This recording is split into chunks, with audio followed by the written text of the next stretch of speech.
때는 조선 후기 한양의 북촌 어느 기와집 마당에서는 흥겨운 콧노래가 흘러나왔습니다. 그 소리의 주인은 이 집의 대감 박씨가 아닌 그의 부인 이씨 부인이었지요. 40대 후반의 이 부인은 곱게 차려입은 비단 옷처럼이나 얼굴에 흐르는 윤기를 감추지 못했습니다. 그녀에게 요즘처럼 행복했던 시절은 없었지요. 첫째로 그녀의 목숨보다 귀한 외아들 강민이 아비인 박대감과 함께 사랑채에 틀어박혀 과거 공부에 열중하고 있었기 때문입니다. 본래부터 용모가 단정하고 행동거지가 얌전했던 아들. 무엇보다 글재주 하나만큼은 한양에서 따를 자가 없다고 칭송받던 아이였습니다. 그런 아들이 책상머리에 꼼짝도 않고 앉아있으니 장원급제는 따 놓은 당상이나 마찬가지였습니다. 그리고 또 하나의 기쁜 소식.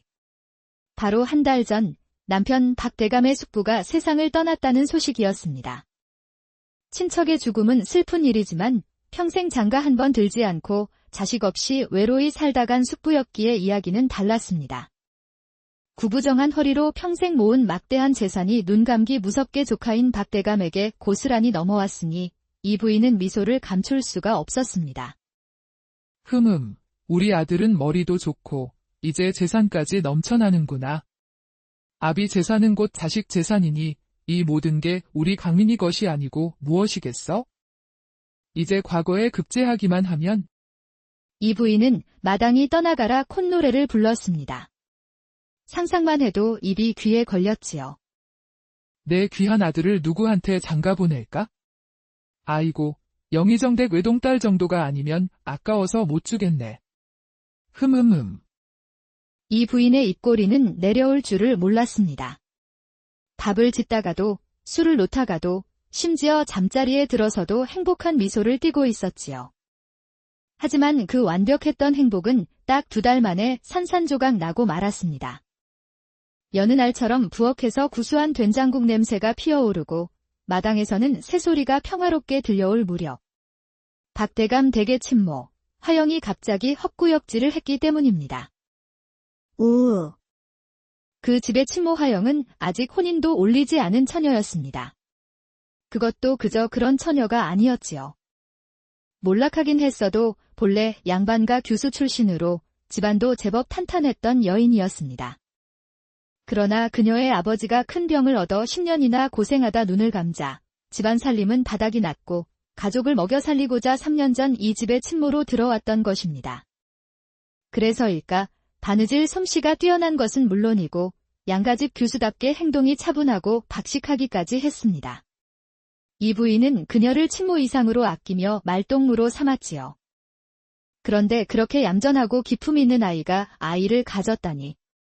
놀란 이 부인은 화영을 조용히 안방으로 불러들였습니다. 아가, 내가 아이를 가졌다니. 그게 대체 무슨 말이더냐? 아이의 아비가 누구인지 어서 말해보거라. 하지만 화영은 입술을 굳게 다문 채 아무 말도 하지 않았습니다. 그저 고개만 숙이고 있었지요. 그 모습을 본 이 부인은 단박에 눈치챘습니다. 그녀가 험한 일을 당했음을 말입니다. 비록 신부는 친모였지만 자신을 닮은 딸이 있었으면 하고 바라던 이 부인에게 화영은 딸과 다름없는 아이였습니다. 그래서 더욱 속이 상했지요.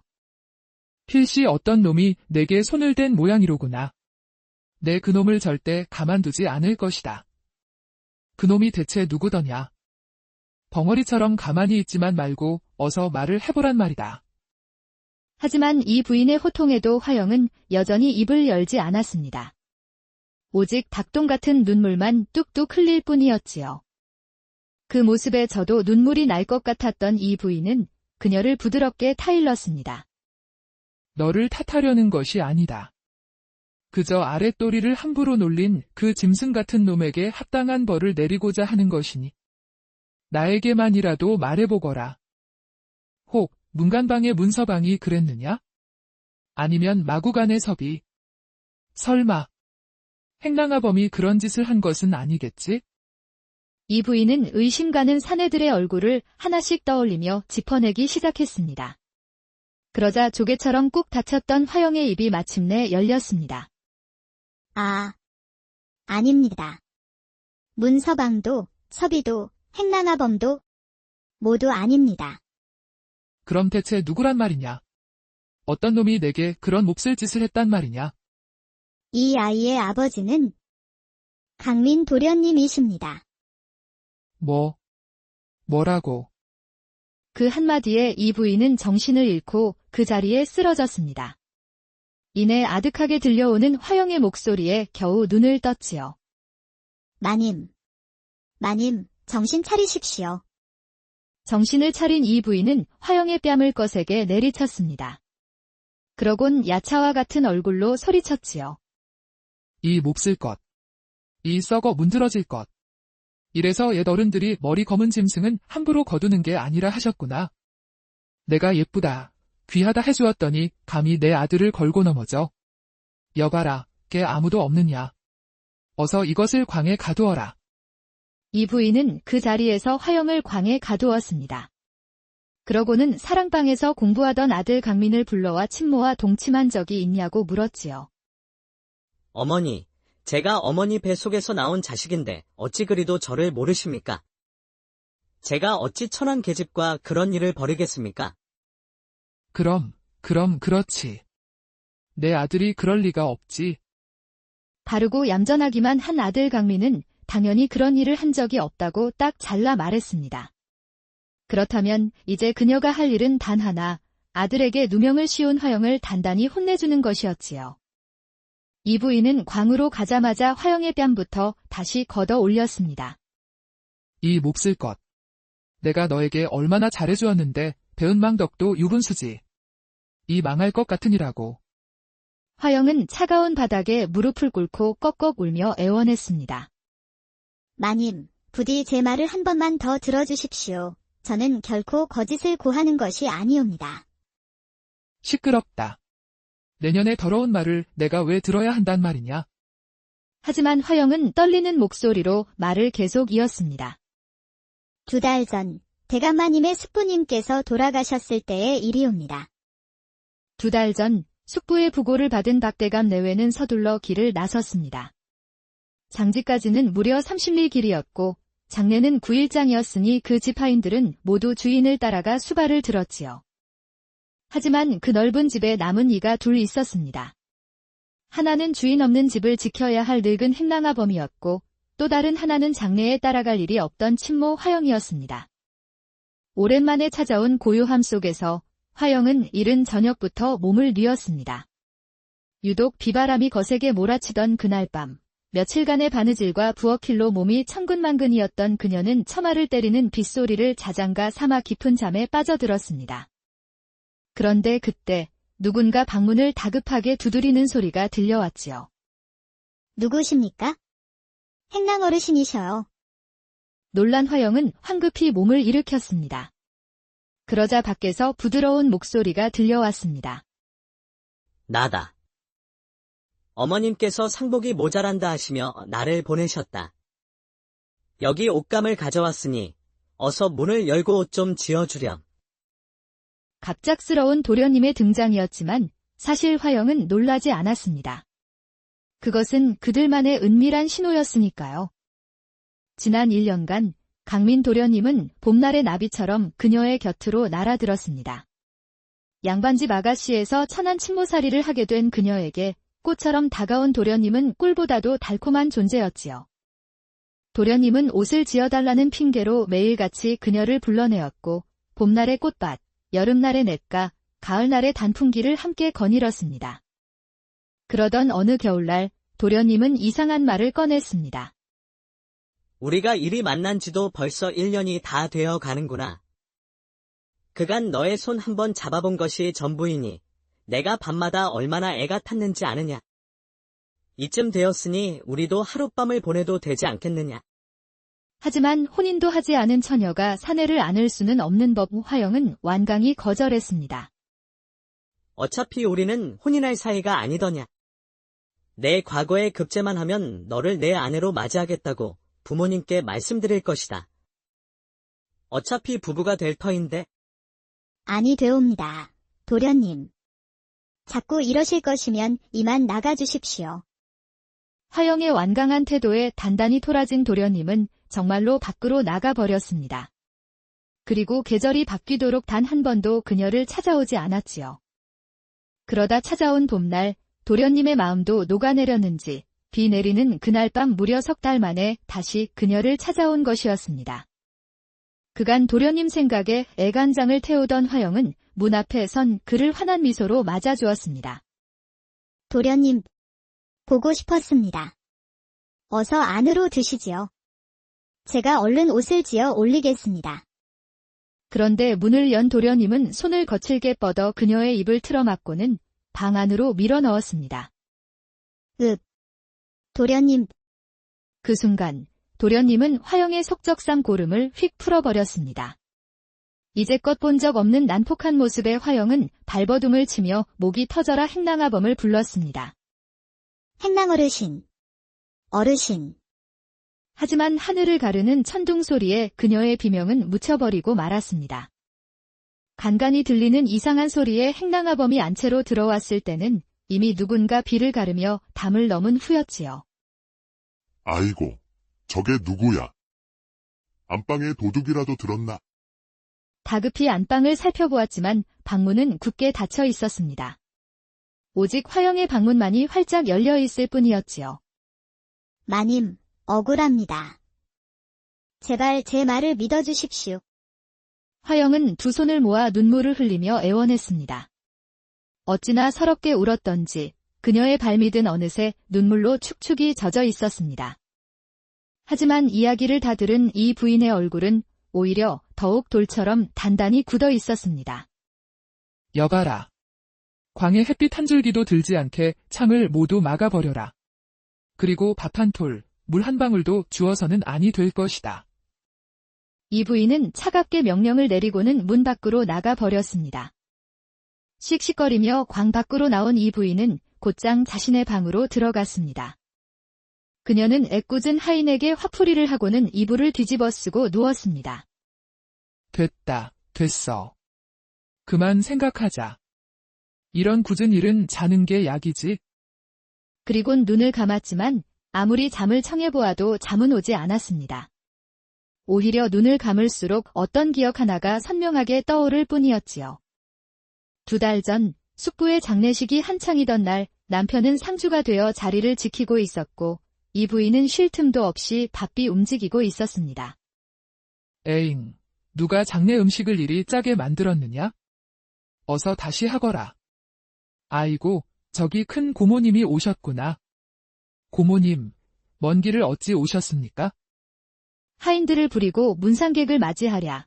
심지어 비까지 추적추적 내리는 통에 이 부인은 정신이 하나도 없었지요. 그런데 바로 그때 정신없는 사람들 속에서 바깥의 쪽문으로 빠져나가는 그림자 하나가 보였습니다. 자세히 보니 그건 제 아들 강민이었습니다.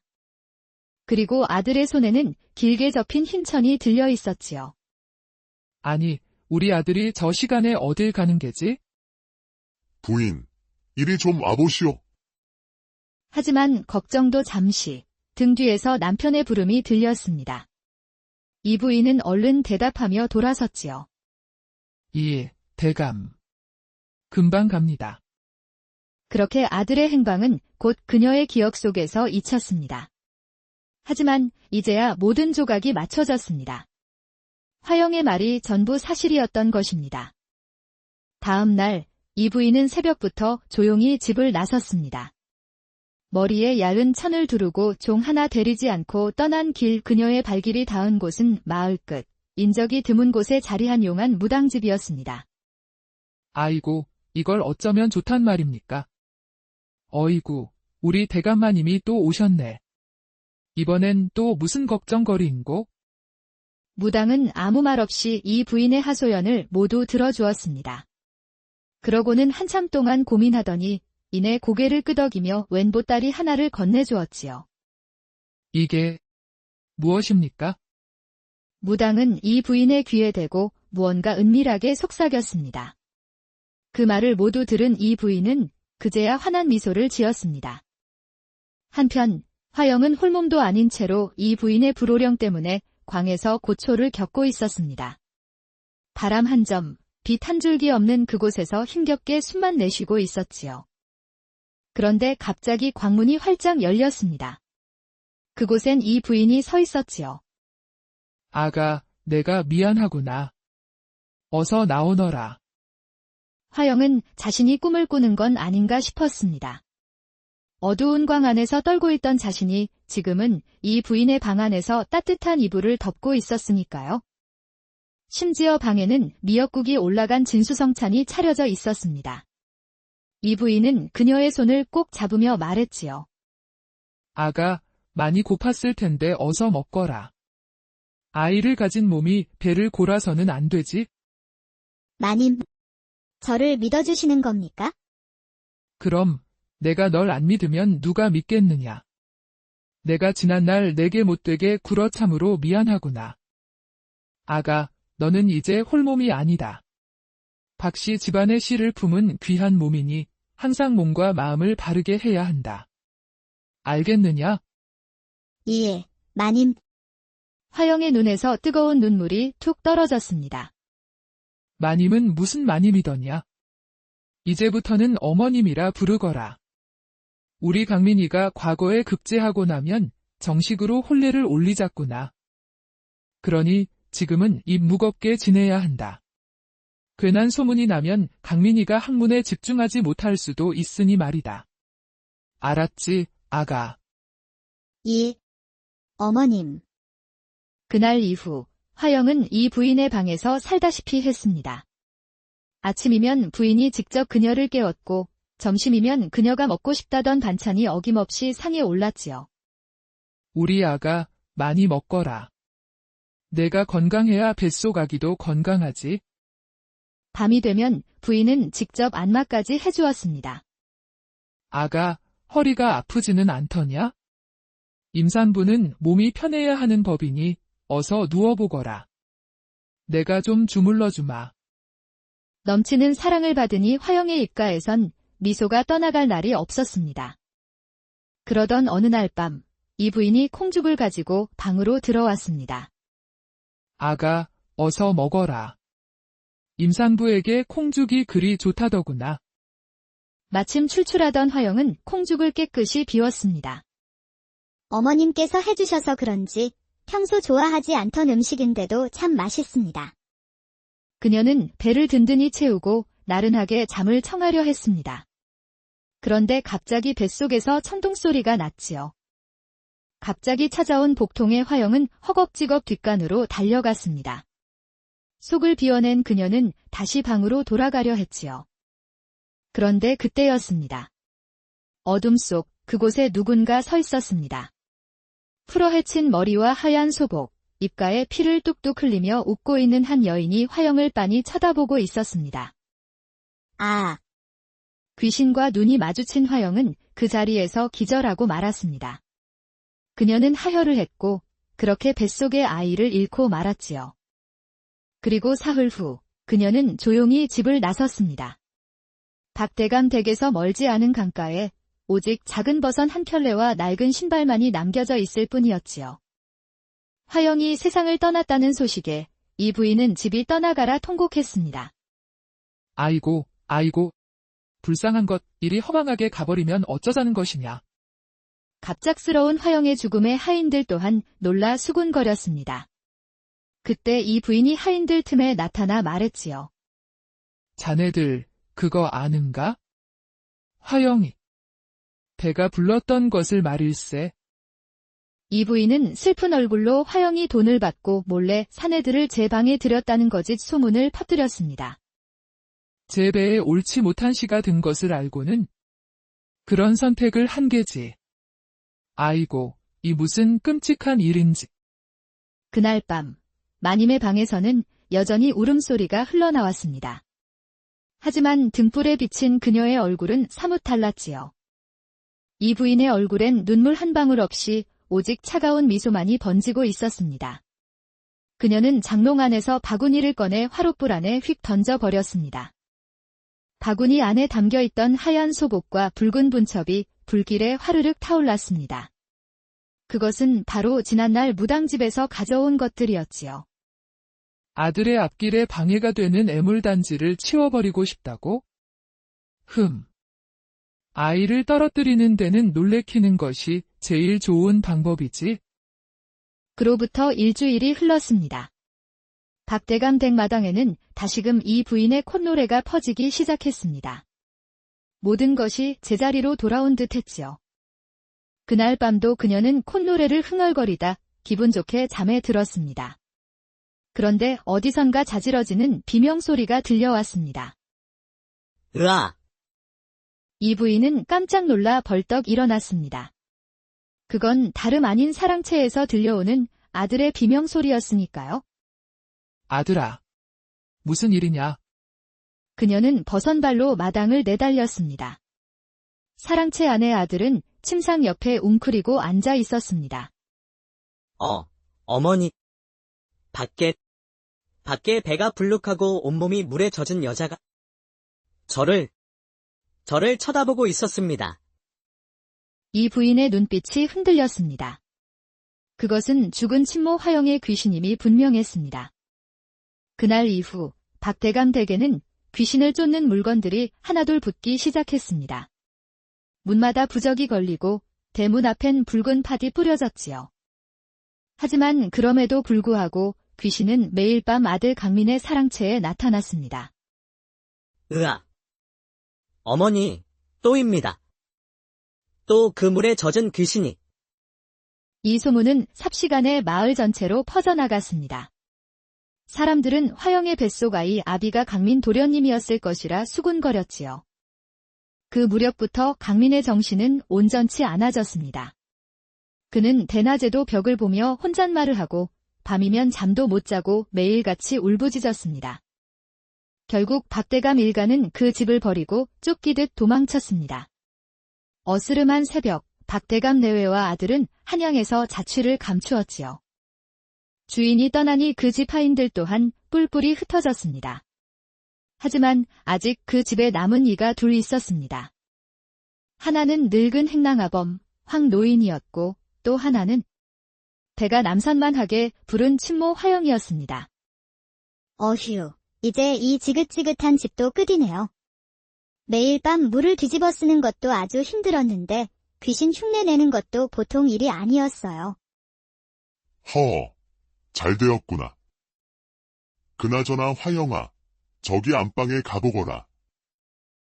박대감 내외가 야반도주하느라 귀한 물건은 전부 다 두고 갔더구나. 그걸 팔면 너와 아이가 살아가기에 부족하지는 않을 게다. 예. 정말요? 그럼 절반은 어르신께서 가지셔야지요. 어르신 덕분에 제가 이렇게 복수할 수 있었으니까요. 어르신께서 마님의 계획을 미리 알려주시고 방도를 마련해 주시지 않으셨더라면. 그렇습니다. 사실 늙은 행랑아범은 이 부인과 무당의 계획을 모두 엿들었고 그 사실을 화영에게 알려주었던 것입니다. 그녀가 콩죽을 먹고 배탈이 난 척 뒷간으로 달려간 사이 행랑아범이 붉은 물감을 묻힌 돼지 내장을 마당에 던져 하혈한 것처럼 꾸몄고 강가에 버선과 신발을 두어 스스로 목숨을 끊은 것처럼 위장했던 것이지요. 되었다. 그날 밤 내가 내 비명 소리를 천둥 소리라고 착각하지만 않았어도 네가 이리 고생할 일은 없었을 게다. 나는 단지 내 잘못을 갚은 것뿐이니 내 몫은 필요 없다. 모두 내가 가져가거라. 덕분에 화영은 그들의 막대한 재산을 손에 넣을 수 있었습니다.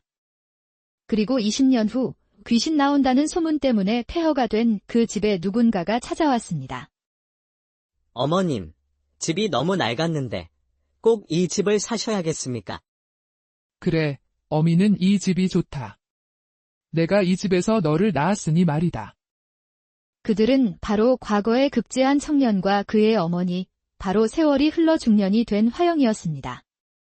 화영은 박대감 일가의 재산으로 아들을 훌륭하게 키워냈고 마침내 아들이 급제하여 어머니와 함께 살 집을 구하고자 이곳에 다시 찾아온 것이었지요. 조금만 손보면 이만한 집도 없단다. 그리고 내 할아버지도 모셔와야 하지 않겠느냐? 맞다. 할아버지께서 예전에 이 집 행랑어를 신이었다고 하셨지요. 알겠습니다. 어머니께서 좋으시다면 이 집을 사야지요. 그렇게 그들은 그 집으로 다시 들어갔습니다. 그날부터 그 집에서는 귀신은커녕 행복한 웃음소리